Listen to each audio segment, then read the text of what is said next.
విశాఖ జిల్లా దువ్వాడ రైల్వే స్టేషన్లో ప్రయాణికులకు తీవ్ర ఇబ్బందులు ఎదురవుతున్నాయి. కసింకోట దగ్గరలో రైల్వే ట్రాక్ విరిగిపోవడంతో దాదాపు 3-4 గంటల పాటు రైళ్లు ఆలస్యంగా నడుస్తున్నాయి.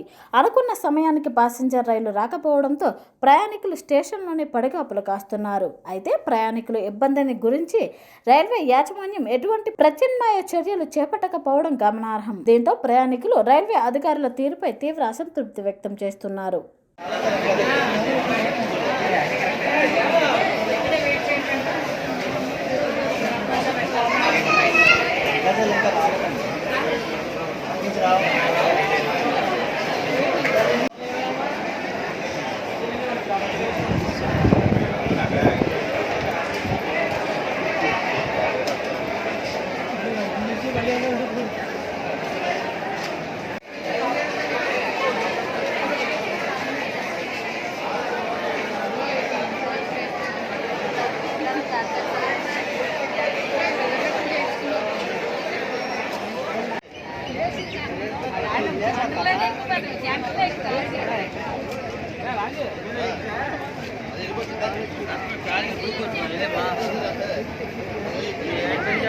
Ini